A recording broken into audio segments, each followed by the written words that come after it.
Hello and welcome back to the Scenario 7 podcast. My name is Sam, and in a week which saw Haas try to tie up two of the worst drivers, probably ever, to new deals, we preview this weekend's Russian Grand Prix, discussing the future of Haas and giving our weekend predictions. Joining me for this podcast are Joshua Bacon and Joe Roberts. First of all, guys, how are you two doing? I'm not too bad, thank you, Sam. How are you? I'm good, thank you. How are you, Joe? I'm doing amazing. Thank you, Sam. No worries. And I think it's fair to say, let's just get straight into it, because this is definitely a track that we're previewing that I wouldn't even say it divides opinion. It is probably everyone's least favorite track, or a lot of people's least favorite tracks. But maybe I'm not speaking facts here. Let's ask, what do you two think of the track? Do you like it, or do you agree with the common consensus that it's not very good? Well, Sam, you decide. Well, you said to me before this to be positive. I do, and I am. I do like this track.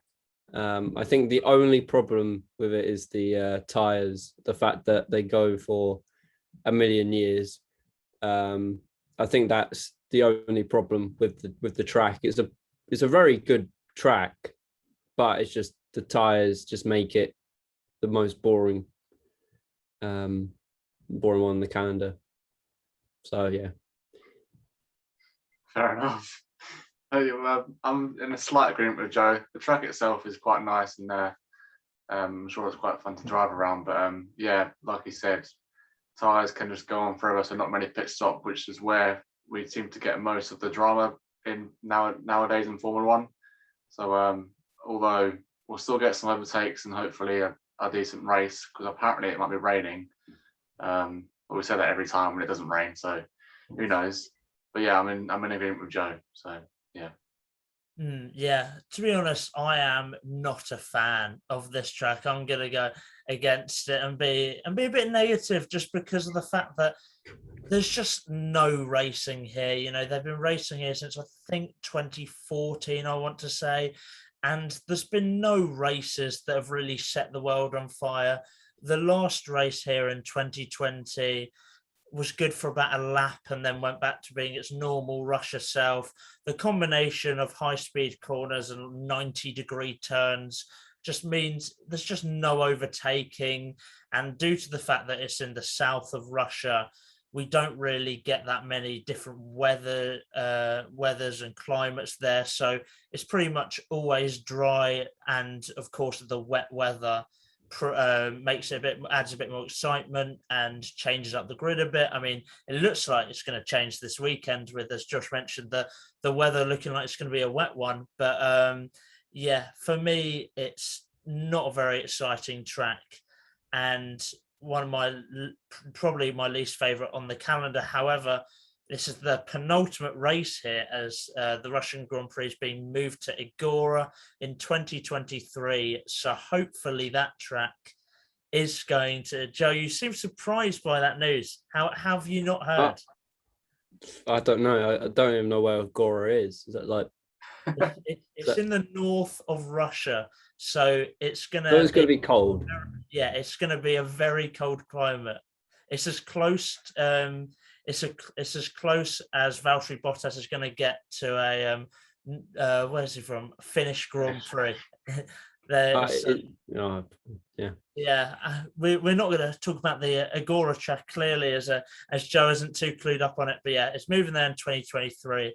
They're still building it, so hopefully the last two races in Sochi are going to be a lot better. But I don't hold out too much hope for that. But yeah, as I've said, this track isn't very good. And we discussed before the podcast about whether we can do fond memories.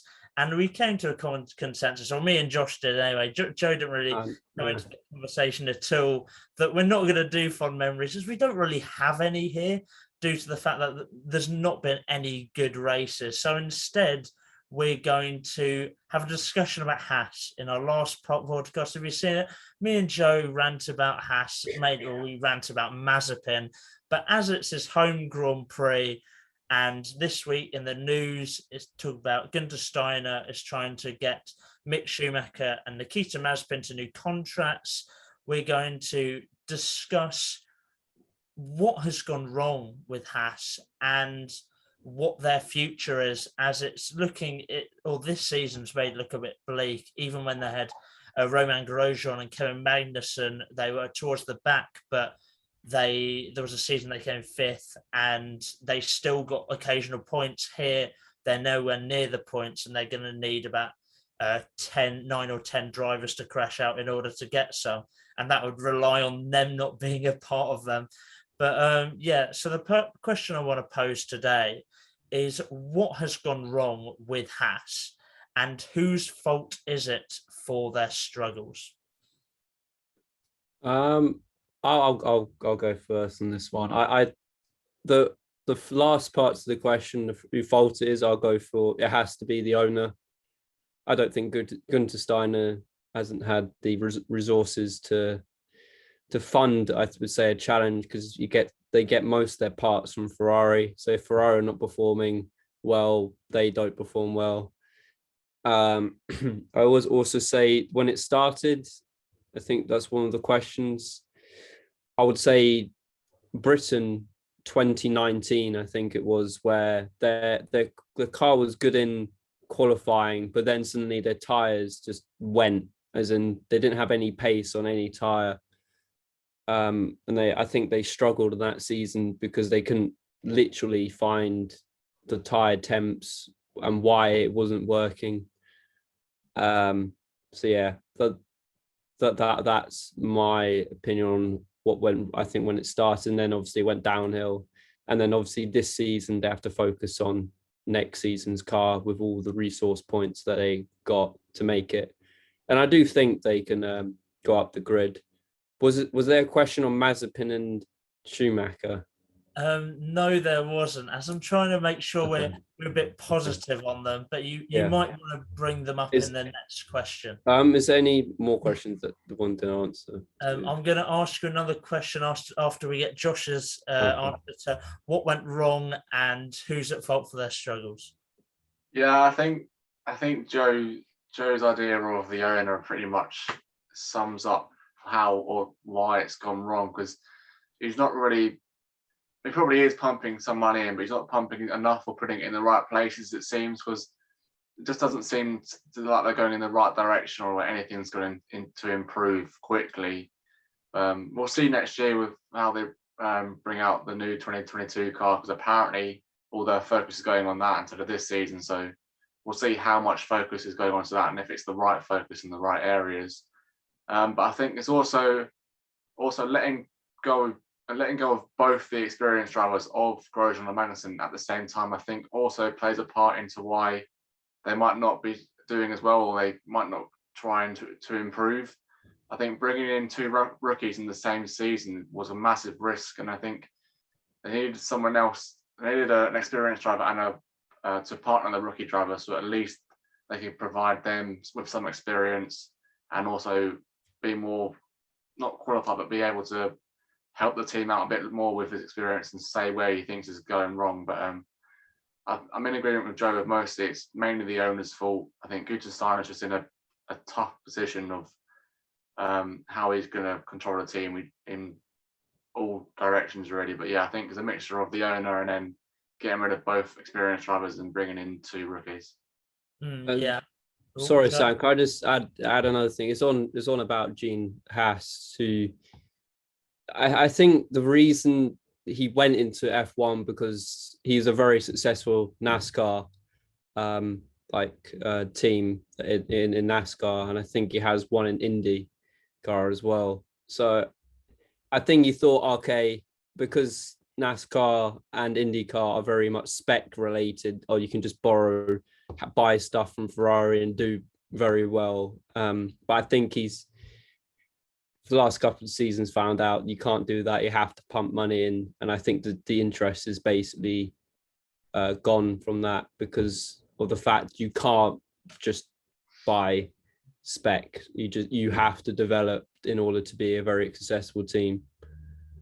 Yeah, I mean, a lot of things has been going wrong with Haas recently. I mean, as you've both mentioned, Gene Haas isn't pumping enough money in, and he is massively at fault for the problem. And we see Gunter Steiner going around looking for anyone to sponsor the car just to get any funds. We saw in Drive to Survive him looking getting this German company, but they were like, we need a German driver, and that's why Mick Schumacher's in the seat.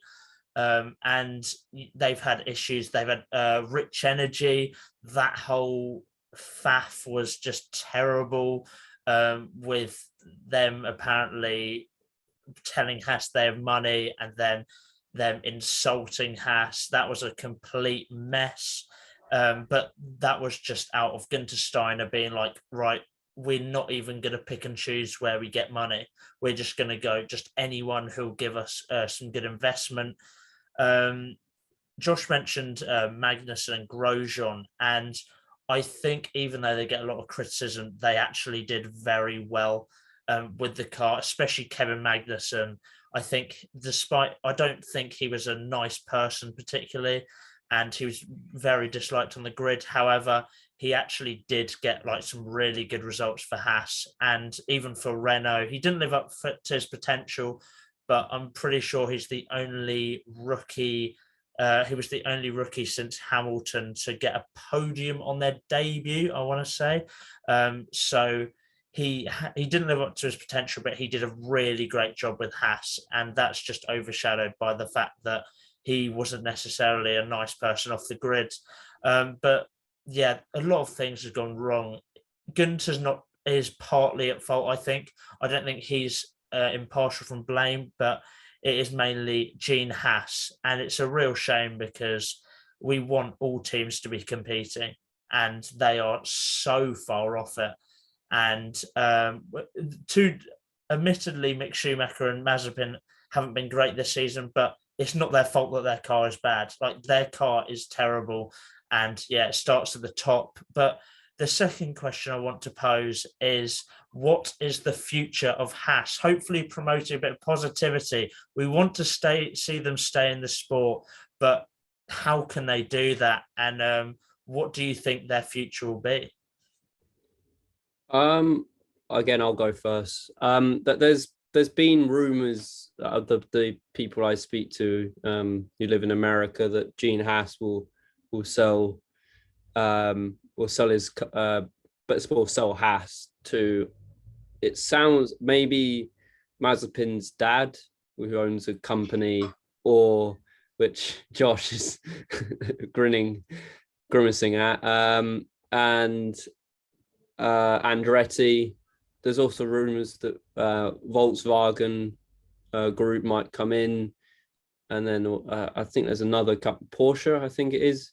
So there is interest, but I think the European ones like Volkswagen and Porsche will come into play, but with the new engines. So I think Haas in a situation where they are looking to sell. I've got a feeling that it will go to Mazepin's father, which I think will be, I'm not going to say bad for F1 because it brings money, stability, and jobs. Jobs are a bit have certainty to them. But I know, Sam, you want me to be positive. This is the only time I'm going to be negative when I talk here. Is the fact that it could go in a very wrong direction. It could just be Mazepin's Wreckfest team.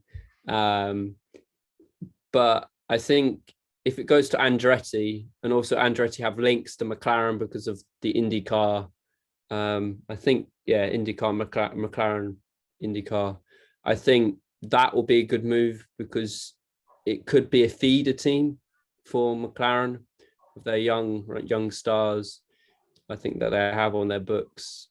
But yeah, it is bright, I think, for Haas, but I think it'd be under a different name. Yeah, I think the only way I think that they can stay in the sport is, like Joe said, is either if Gene sells it and it becomes a new brand or a new team, it'll still technically be Haas in some way, but it'll be under a new name, or if they just find investors from somewhere, because they need the money just to improve the car and just to improve everything around them, just to get some confidence and gain some traction and just get higher up the field, but just to compete.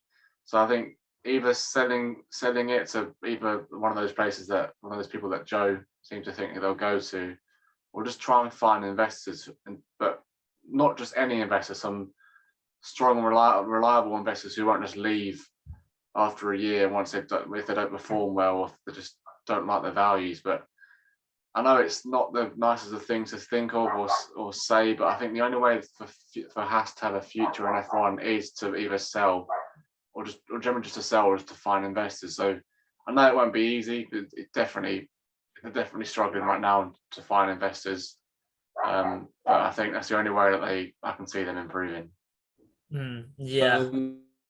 Sorry, Sam, just to add on to that, Haas have signed I think last season they signed Accords. I forgot what they're called. That they have to stay. Technically, they have to stay on until 2026. Or Gene Haas, unless they go bankrupt. So they will be in the sport. They just might be extremely slow if Gene Haas. Yeah, they basically have to go bankrupt in order to not be in the sport. And hopefully it will never come to that. Gene Haas, as you guys said, he does need to leave. Next season, as Josh mentioned, that they are focusing on next season, developing the car. Hopefully it'll be a lot closer between the order of who's competitive and who's not could really switch up because of the new rules coming in, and that can only be positive. Hopefully that will impact Haas well. But yeah, they will. I think there will be, if they do stay into the sport for years to come, it will be under a different name. Maybe Gene Haas will stay until the 2026, but I find it unlikely because they're not getting the results. He's not doing enough for them to get the results. He's not investing enough, so they need to sell. Hopefully it's not to Mazepin's dad. Otherwise that would secure him a long-term future, and I don't necessarily think he deserves it, though I hope next season he can prove me wrong. But yeah, it's not looking like Haas will have a future, but it's looking like that Haas under a different name hopefully will. And I think that's the most positive outcome you can necessarily expect. But yeah, let's move on from this Haas discussion. It was definitely interesting to talk about it. Bear in mind that all the Haas news at the moment. But let's move back to our preview of the Grand Prix at the weekend. And let's ask for your 5 things that you expect to see. Josh, no, Josh, you got your wonderful list ready. My wonderful list is struggling this week. I haven't got any idea, to be honest. But what I've gone with, and Sam will say when I mention it that I've bailed out, but who cares? It's still a prediction. But I think my first one is there's going to be a safety car in the first lap. I think the first few corners it'll be chaos, like Carlos Sainz last year. Someone might make a stupid mistake and just go straight into the wall for no reason. But I think there'll be a safety car on the first lap. And then I also think Verstappen will take his grid penalty this week. I don't think he'll wait any longer.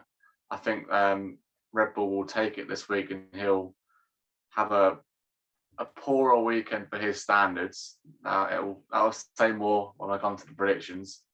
And the one that Sam will say is bailing out. I think Haas will get lapped over 3 times.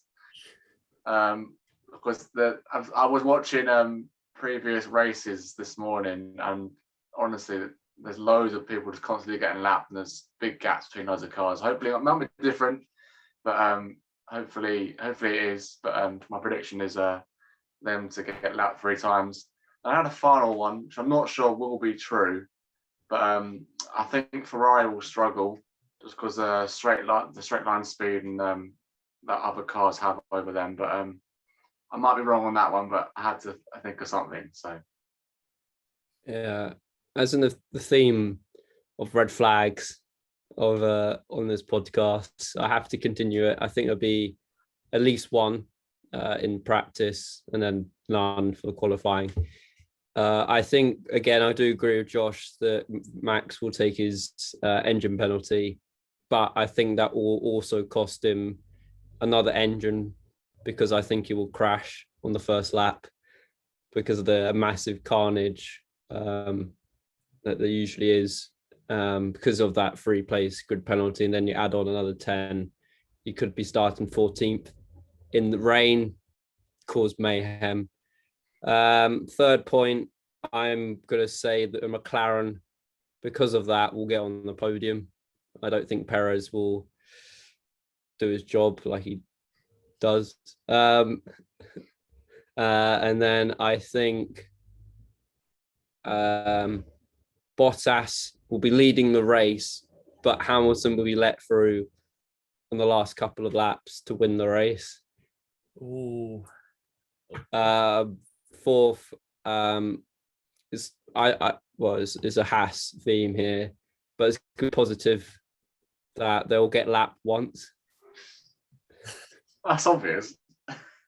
And then the final one, there'll be at least 3 safety cars. Oh, you think it's going to be safety car heavy? Interesting. I'm not going to lie. Josh has had a few of mine, which is frustrating. But I'll start off with a Mercedes win. They've never lost a Russian Grand Prix, and I think that will continue, especially with Matt's grid penalty and the fact that my second prediction is that Max will take his engine penalty here. Like Josh said, even though it is hard to overtake, they'll just take it. They'll just firm it. They'll feel like they have got a grid penalty already, so they might as well do it here because they've got to do it before the end of the season. So I personally think they'll do it here. I've also got another one that Josh had, first lap safety car, just because that's the only point you can actually overtake, because the rest of the race is a real struggle. So like last year, it'll be carnage and everyone will be trying to get those overtakes done early. I don't think there'll be 3, but I think there'll be 1, and that'll be on the first lap. I've got double points for AlphaTauri. I've moved that over from Monza prediction after they had an absolute mare. That was neither of the drivers' faults. And I'm going to use the same explanation. Their future's secured for 2022, and they're going to want to bounce back after Monza. And then my last one is Gio points.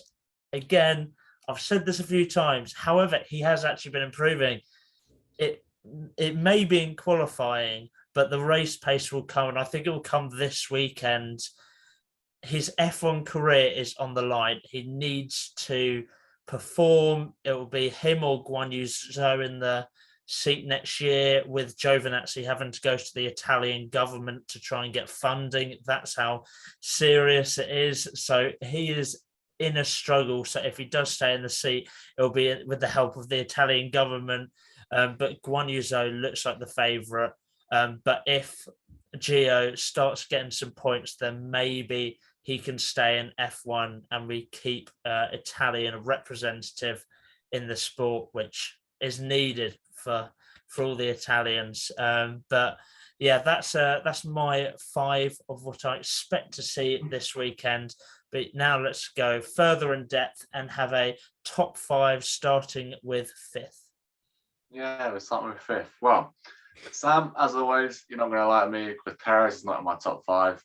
He's just going to have his standard weekend of, do badly in qualifying and try and make his way back up the field. But I've got Lando in 5th and Ricciardo in 4th. I think they're going to have the highs of a lot of Monza, but I don't think they'll be able to break into the podium. And then even though I said Verstappen will get his engine penalty, I still think he will get into the podium and get 3rd. And then I have a 1-2 Mercedes, but the guy who I think is winning is going to win it back to back. Because like you said for AlphaTauri, I think it's him as well. The pressure of not knowing where he's going to be. He's got his seat. He's relaxed. We saw that from Monza where he got pole and then won the sprint race.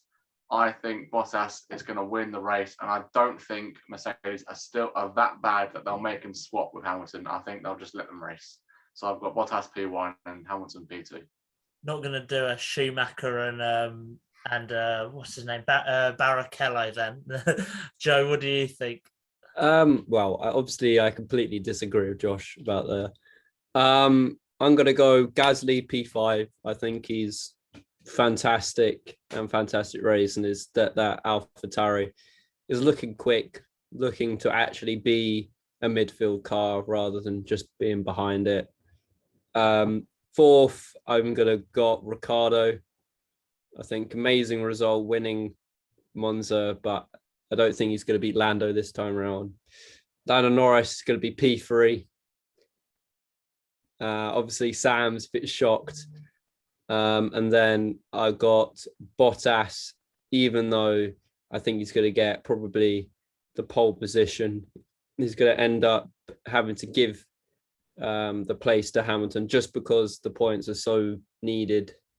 And I think we're probably only going to have, I think it's 7 rounds left, I think. Maybe less due to COVID because Turkey, Mexico and Brazil are in doubt, I think. So short amount races also means need to get the max amount of points. So I think Bottas will be P2 due to the fact he has to play the team game now because he's not going to win the Drivers' Championship. And then Hamilton will be P1 due to that. I'm not happy with this Perez slander, guys. In no one's top 5. I mean, that is... Red Bull don't like this track. They're just not the good around the track, so he's not there. They don't like this track, but the Red Bull are a lot closer to Mercedes than they were last year. I mean, even at Mercedes tracks, Red Bull have really closed the gap this year, and I think that'll be the same. But I do think that the Mercedes will win. I don't think Max will be able to recover after his engine penalty and his grid penalty to get in the top 5. So I don't have Max in there. I think Josh has been very ambitious, but I like the ambition. But yeah, I'm going for P5 Daniel Ricciardo. He's going to get beaten by his teammate, but he's still going to have a great race. He's going to have the confidence. He had a fantastic drive at Monza, and I think he'll have a good drive here. Lando Norris in 4th. It's Lando Norris. He's having a great season. That McLaren is very quick. Mercedes-powered engine at a Mercedes track can only be a good thing. And separating the McLarens and the Mercedes, I've got a lonely Red Bull, and that is Sergio Perez. I think he'll get a podium. Admittedly, it's a Mercedes track, and I get that. And Perez, even I'll admit, has struggled over the last few weeks after a pretty good start to the season. But I think he'll get a podium because he will probably have no competition from Max, as he'll be starting at the back. And Perez is racecraft. Even if he doesn't have a great qualifying, we'll see him get back up there. I've got Bottas in 2nd. It will be close between him and Hamilton, I do think, but I think Bottas will be 2nd. He's definitely looking a lot more confident, as Josh said. But Lewis Hamilton, I think, is going to win it because he basically he has to capitalise on the fact that Verstappen could start nearer the back. So he's got to capitalise, and I think he will. He's a man that under pressure is great. Pressure forms diamonds, I think the saying is, and Hamilton is definitely a diamond. But yeah, I think that wraps up. Oh no, Joe. Josh, I know. Sam, I've got a question for you. You might not know it because I don't know. We obviously don't know how many tracks are left. But where do you think Lewis Hamilton will take his engine penalty? That is a good question. I think he'll take it. I'm not going to lie. If I was Lewis Hamilton and I saw that Max Verstappen was taking a grid penalty and an engine penalty at a Mercedes track like Russia, I'd honestly react to that and I'd take it here. If I was him, I'd do it strategically and I'd take it here if Verstappen takes this. Do you want me to say what the races are left? Go, yeah. As in, this is like so we got Russia, obviously this weekend, then Turkey, USA, Mexico, Brazil, and then obviously to be confirmed, but that's rumored to be Qatar, and then Saudi Arabia, and then Abu Dhabi. I'm still going Russia. You could take it in Brazil. You could. That's the sprint race, so you could still get a couple of points in the sprint race and then take it for the race. But that is a good point. I think Brazil will be smart because of the sprint race. However, I still maintain if Verstappen takes it here, I think he should as well, as I think that Mercedes will have the pace on Red Bull this weekend, and Max will have a 3-place grid penalty added onto his engine penalty. I think he will take it either USA or Mexico, because due to the fact the Mercedes, even Brazil, Mercedes are generally very, very strong at those tracks. Obviously, I think I will probably get into the prediction, but the Red Bulls are utterly strong. They're traditionally strong at Mexico, so you could take it there, or you could take and obviously Lewis Hamilton's been very good at USA as well, so you could take it there. Yeah, I just wanted to ask that question because it's quite. If Max kind of has an advantage in a way of his engines. Yeah, no, it is up in the air, and it'll be interesting to see. But yeah, I think that wraps up our podcast previewing the Russian Grand Prix in Sochi and having a little discussion about Haas as well. Thank you for watching or listening. Remember to like, subscribe, download, whatever you want to do. We're on all possible podcasting platforms as well as YouTube. So check us out on there. And yeah, thank you for joining me, guys. And we will see you for a review on Monday of a hopefully exciting race that is full of entertainment, drama, and overtaking. But yeah, thank you for watching and listening, and we'll see you Monday.